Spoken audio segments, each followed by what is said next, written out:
Hello and welcome to the Of Interest podcast. I'm Gareth Vaughan from interest.co.nz. There's been a lot of talk over the past few years about a de-globalising world. Much of this has been driven by tensions between the United States and China, and also by Russia's invasion of Ukraine. Now there's talk the BRICS, a group of countries including China and Russia, may be looking to use gold as the basis of a new international currency system. To discuss this, I'm joined by Nathan Lewis.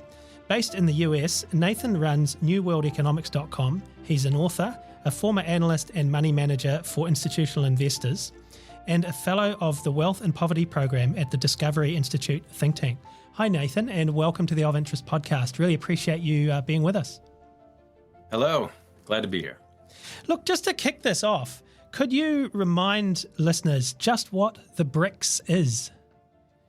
Well, the term is an acronym that I think was coined by a Goldman Sachs analyst, and it basically means Brazil, Russia, India, China, which are among the emerging markets. Yeah, there are hundreds of smaller countries, over 100 smaller countries, but these are kind of the big weighty ones, just in terms of geographical area, in terms of resources, in terms of population, in terms of GDP, industrial capacity, and they have been coming together in part because their trust and satisfaction with the, let's say, more U.S.-led global order has been declining.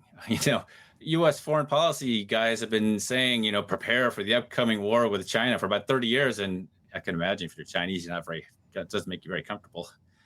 And Brazil, and the U.S. system includes things like the EU, it includes the ECB, includes IMF, the World Bank, Bank for International Settlements, all this kind of stuff.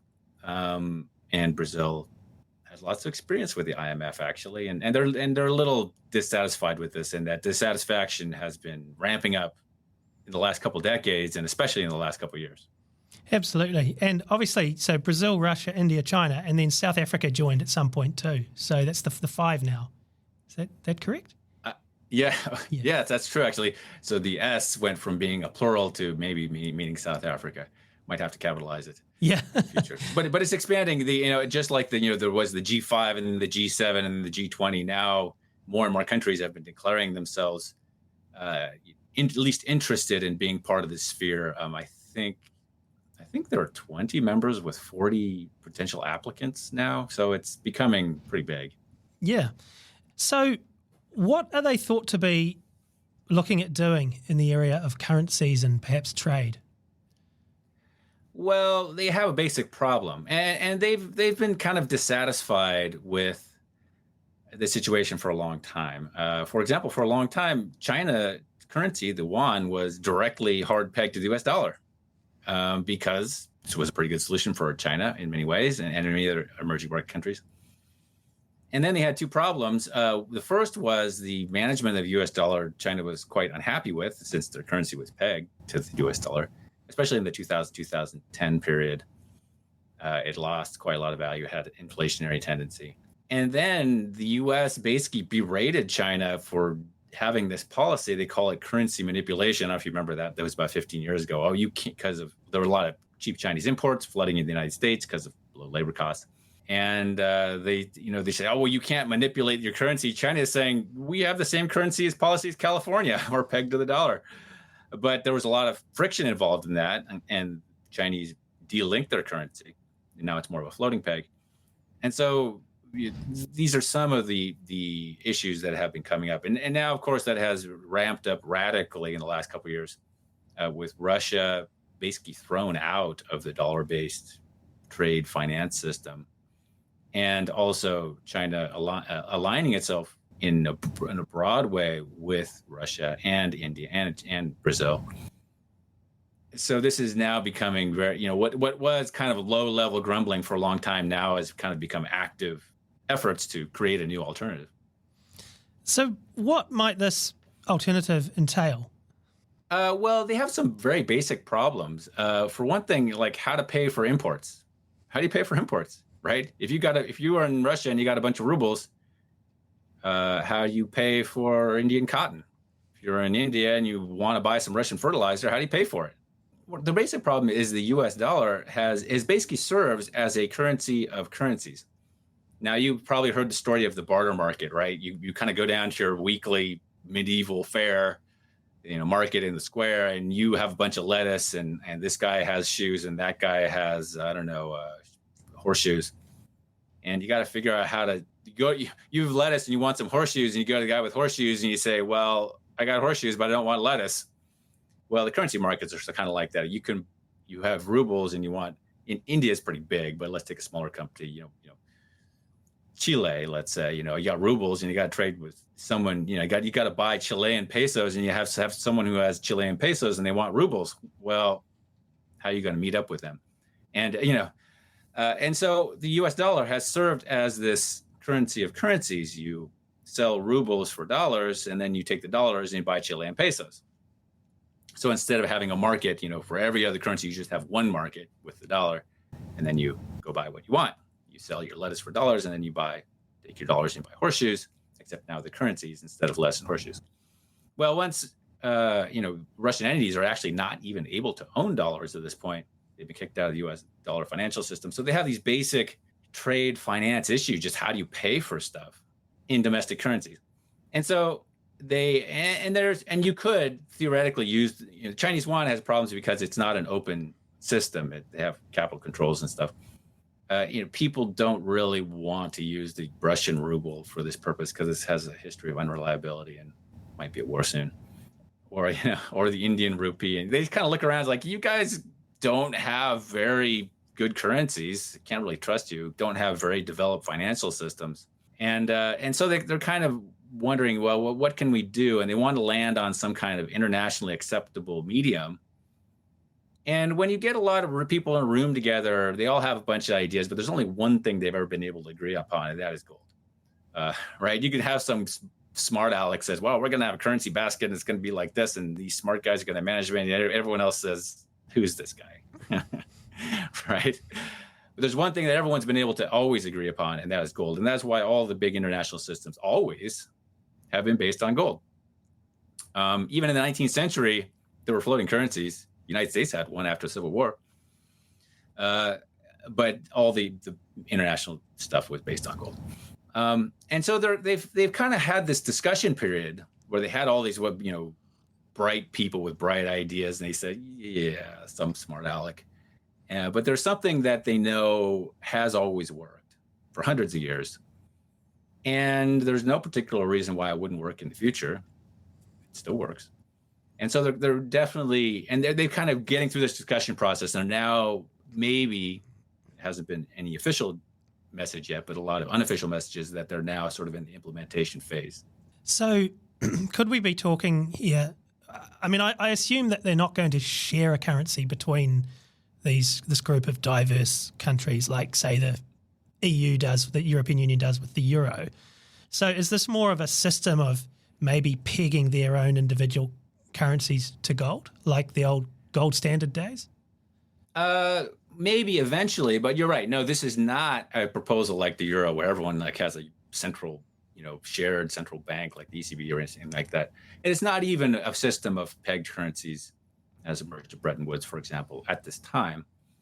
Like I said, the first basic need is just to be able to buy stuff, right? It's like you turn up at the airport with your, dollars. Everyone kind of takes dollars, but imagine you turn up with the airport in Mexican pesos, and you're in Morocco. People aren't going to take your pesos. You got to do something. You got to have some way of doing business. So that's the first thing. But then there's actually another issue, which we as Americans are not that familiar with, but is daily life in most of the world, which is most of the currencies of these individual countries not very good, not the history of mediocrity or outright failure, which means they tend to fall in value a lot. And so no one wants to borrow or lend for any length of time in Russian rubles. The domestic, the government's borrowing at 12% right now in the domestic market, right? And if you're a corporation, it's worse than that. And the volumes are small. And no one wants to do, 20-year bonds or something like that, right? You can get 12 months maybe. And that's generally been the case all over the world. So in the rest of the world, outside of the EU and outside of the United States, a lot of big organizations, if we're not talking about, Joe on the street. We're talking about the telephone company, the electric power company, the government itself. If they want to issue bonds, and they do issue bonds in multi-billion sizes. The telephone company in Russia until recently had dollar bonds and euro bonds. The government of Mexico has US dollar bonds because no one wants peso bonds, even Mexicans. So, basically the second problem is they need a currency that's reliable enough that they can access the world debt markets, that international lenders will buy these bonds, and frankly, domestic lenders, their own people, will buy these bonds. And historically, that has meant, pay me in dollars. But in the past, it has meant pay me in, for the last 500 years, you usually don't get paid in bonds on gold coins. That's hasn't really been around since 1300s. But some kind of thing, some kind of like a bank account that is ultimately redeemable in gold. So imagine you had a checking account, just like we have today, right? Most of your business, or imagine like a big company checking account. Like, when's the last time the big company says, I'm going to take all my money out in cash, right? No, you don't do that if you're Ford Motor Company. But in extremis, but you could do that, which is why the bank account, the dollars in your bank account have the equivalent to the dollars in real life, paper dollars, is because you could take those dollars out, right? And so you could have something like a bank account where in extremis you could redeem it for, withdraw it in the form of kilogram gold bars. But 99.999% of the time you don't actually do that. You just kind of trade digits around. And so that is a structure that is necessary for debt finance. The very basic activities of big business, Gazprom, Petrobras, these are big businesses. They got to borrow tens of billions of dollars or tens of thousands of kilograms of gold, if you want to, which might be in the future. It's not going to be actual trucks full of gold. It's going to be checking accounts with that denomination. So that's the second big problem they have. They have to have some means of modern corporate finance. And then later on, no one's really discussing this now. No one's saying, the Chinese yuan is going to be pegged to gold, or the Russian ruble. Well, they're kind of, trial ballooning that. Indian rupee. They're kind of trial ballooning that. But then the third step that comes down the line is, well, if you owe money, if the central government owes money in some gold-linked bond, well, it'd be nice if your revenues were in the same, currency, so to speak, right?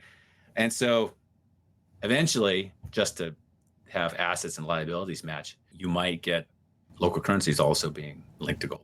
So look, this is really interesting. So, I mean, really, you've got a group of countries here who are obviously frustrated and annoyed at the US-dominated sort of financial system, the Western system.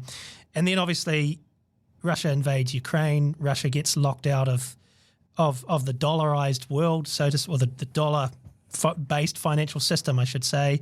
They're locked out of the SWIFT international payment system. And then, I mean, we've had stories of Russia, for example, trading oil with Ghana, swapping oil for gold, this type of thing. So it is back to bartering, to a degree.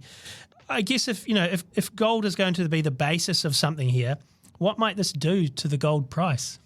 I think the question is not really the price, but the value. Because when you're talking about a price, you're measuring with some currency, and that currency is a floating fiat currency, and it goes up and down. So you're really saying what is the value of gold? And gold has always served the world. The reason why it has been the basis of money for literally 5,000 years is because it works. And the reason that it works is because it does not vary in value very much. And even in 1960s, 1970s, when we left the gold standard that the United States was on for over 180 years, it wasn't because gold was failing its role as a stable standard of value. It's because Richard Nixon wanted to get reelected, and he thought that printing money would help. And it did. He did get reelected. So gold had the whole, the basic premise is that gold is reasonably stable in value. Stable and not perfectly, obviously, but stable enough that it doesn't really cause any problem. We can live with it. So you say, well, and whenever there has been a big move from floating fiat currencies onto more of a gold-based system, there's been concern that people say, well, having all these dramatic, or proposing all this dramatic stuff, isn't that going to change the value of gold? And isn't that going to be a problem? Well, theoretically, yes. But we've actually done this twice before. In World War I, pretty much the whole world went from gold standard system pre-1913 to floating fiat currencies, huge devaluations like in France, many countries actually in hyperinflation as in Germany and Russia. Britain and the US also left gold. We basically had floating fiat currencies everywhere. It didn't float very long in the United States. By 1919, we were back on gold. Britain went back on 1925. But people said, well, isn't this a problem? But they did it, and it wasn't a problem. Well, that's interesting. And the same thing happened in World War II. You had the whole world in there were actually a lot of floating fiat currencies by the end of the 1930s. They went off gold. The United States was still on gold at $35 an ounce, but they're kind of like an outlier at that point. Then there was like World War II. There was just chaos everywhere, and exchange rates were just kind of like the rates for tourists that you get in communist countries, where it was just kind of it was just a number that the bureaucrats made up. It didn't really reflect reality that much. In the midst of wartime, you didn't really have free currency markets. And then they got together in 1944 and they said, well, that's a mess. So let's go back on gold with the dollar pegged to gold at $35 an ounce, the Bretton Woods system. But they said, well, there might be some problems because we're taking the whole world off gold and we're going back on gold. Isn't it going to be a problem? So they had the same hand-wringing then that they had in 1920 and 1922. And wasn't a problem. So I would say if you're going to ask this question, I say, yes, that's a reasonable concern. People have been concerned about that in the past, but it wasn't a problem. So don't worry about it. And if it is a problem, you can fix it. So the BRICS have this bank, New Development Bank, which has a stated aim to mobilise resources for infrastructure and sustainable development projects in BRICS and countries and other emerging and developing countries. Could this be a part of their new system, currency system, if they do go ahead with one? Well, these initiatives are a mirror of the Bretton Woods institutions. IMF, World Bank began in 1944 as part of that agreement. And like I said, we don't experience this much as Americans and maybe not as New Zealanders. But for a lot of the world, dealings with the IMF and dealings with the World Bank are a big deal. And a lot of times it doesn't work out well. They don't like the influence of these international institutions in their countries. They take over domestic policy in many ways. When you owe people money, often you have to do what they tell you to do. And so these were initiatives to kind of have an alternative to that, say, you don't have to borrow money from Washington, the World Bank. You can borrow money from China. Maybe it'll work out better. At least it's an alternative.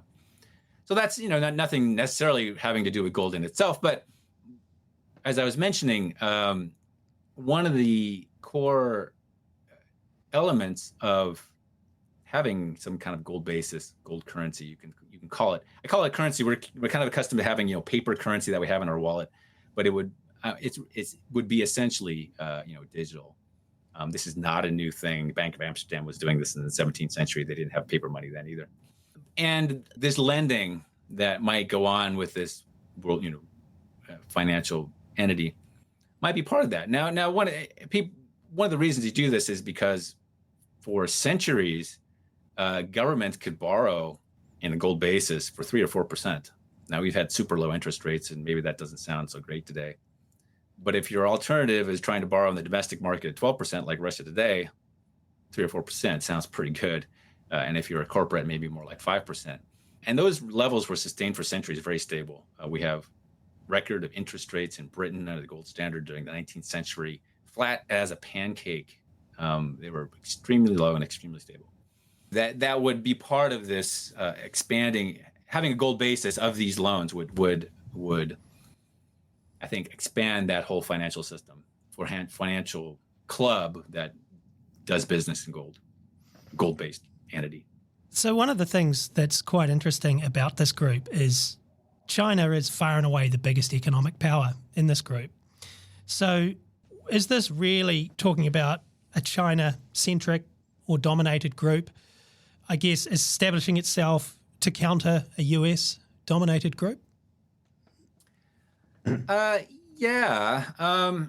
I would say, the U.S., we often, or maybe the Anglo sphere, including New Zealand, we often have this idea that China is attacking us. The Chinese view is mostly that they're protecting themselves, right? The U.S. just kicked Russia in the guts, maybe confiscating 600 billion of foreign reserves. Well, we better, why would we let that happen to us? That's stupid. They look at it more defensively, I think. They want to have a financial system, domestically and internationally, that functions even if the U.S. does not approve. So I think that's where they're coming from, and I think that China certainly has the potential to become a gigantic financial center, and the reason is very simple. The reason that New York is a financial center is that because someone who wants to borrow a lot of money and someone who has a lot of money to lend and wants to make some, investment return on that, they can get together in a conference room in Manhattan and do business, right? You want to borrow $20 billion and you go to, San Jose, Costa Rica. That's not where the money is. Well, the money's in China. They have a lot of money because they have a huge savings rate. And if you also have some basis where everyone can do business together, like a gold basis, right? It's something that borrowers and lenders can agree on. Then that's where business gets done. It's where the borrowers and lenders all go to get what they want. And so I think China has a huge potential there. Another thing that's interesting about this is that, from a perspective here in New Zealand, we're obviously a very small country, trading nation. We have close ties to the US, but China is our key trading partner these days.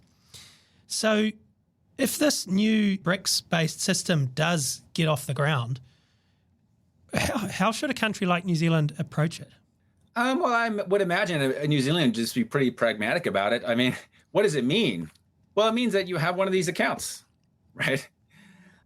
At first, I mentioned that they just want to get from rubles to rupees. They just want to be able to do trade. But eventually, you could start to do business in this international currency, if that's what you want to call it, much as people do, non-Americans around the world do business in dollars.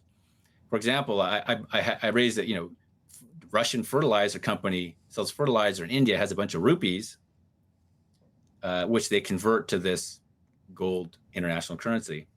Well, instead of converting it back to rubles and paying their local employees, maybe they use that and they buy something from Malaysia or New Zealand, right? And when they go to New Zealand, do they say, well, you want Indian rupees? No. You want Russian rubles? Well, how about these international gold BRICS coins? Yeah, all right. And so now instead of just using it as an intermediary in local currency translations, you're actually using it itself for these kind of international trade. And so from the standpoint of New Zealand, you just sign on to this. It's like, it's much more legitimate and straightforward than having a Bitcoin wallet. It's much easier.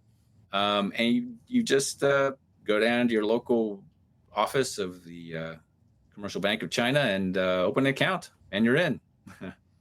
So we're talking about, obviously, a need for these countries to trade, to borrow money for the governments and the corporates here.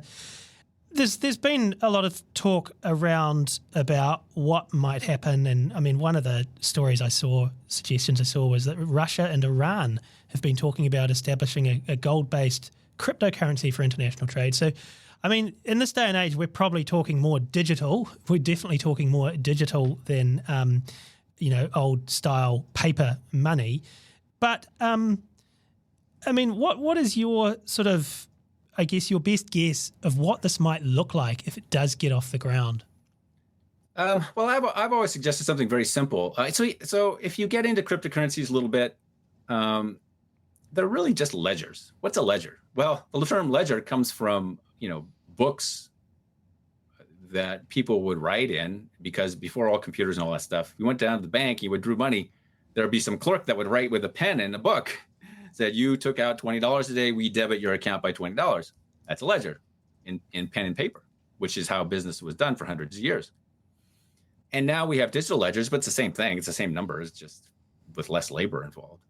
And cryptocurrency and bank account, just like your regular checking account, they're actually not that much different. They're just ledgers. They just say, who owns what. They're a bunch of numbers. Bitcoin's interesting because it's distributed ledger and it's blockchain, and it has like kind of a permanent record of every transaction. And so there are a lot of interesting elements to it. But at the end of the day, it does the same job as in the United States, it's the ACH system, the automatic clearinghouse system, which is just what everybody uses to cash checks and do debit cards and credit cards and all that stuff. They're just ledgers, little bit different in their details, but actually not much different in their basic functioning. And these ledger systems have been around since, 13th century in some form, and these ledger books. So if you think about it as just being 1,000 flavors of the same thing, that's probably the most accurate. And in addition, you have had paper currencies, and the reason for that is because writing a check for every transaction, it gets to be a drag, right? But now that has been simplified quite a lot because we don't write check, and clearing the check and having a person kind of do it, and all the potentials for fraud and whatever is not very efficient in the 1950s model. But over time, we of course become more and more digital. You can swipe your debit card for $4.75 Frappuccino at Starbucks, and in China you can use WePay with your smartphone, and it works much like a debit card. And these are not complicated cryptocurrency systems. They're hooked up. They're just basically regular banks. PayPal, Zelle, United States, Venmo, hooked up to the regular banking system. So if you look at it that way, it's really, these are all just digital ledgers, which is a system that is 1,000 years old. We just have our newest digital version of it. And probably there will be no paper money counterpart, because at least centralized, you might have privately generated paper money alternatives. But paper money is actually pretty complicated these days. I think the US dollar banknotes have something like 89 different anti-counterfeiting devices in them now. Anyway, so think of it that way. Think of it as old technology simply brought up to the smartphone app age. Okay. So just sort of finally, you've got a group of countries here, the BRICS. Obviously, they have some interests in common, i.e. they're angry with the West or the US, or frustrated with it. And they perhaps want to, they want to trade, they want to borrow money, etc., in ways that aren't too expensive and are simple, which is understandable. But you do have some tensions there. China and India, for example, have had their issues over the years, and I noticed that in India is also sort of has a foot in the US camp through the Indo-Pacific Economic Framework, which China views as being designed to contain China. So I'm just wondering, can all these countries agree? I know there's a BRICS summit coming up in South Africa in August, later in August.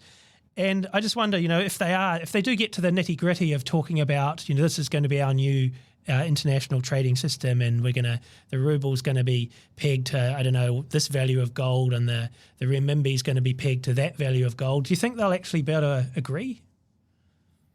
Well, I think it's important to see that they don't have to agree. For example, we have a USD dollar-centric system today, and many currencies are pegged to the US dollar. But if they decide not to, they can, it doesn't matter really.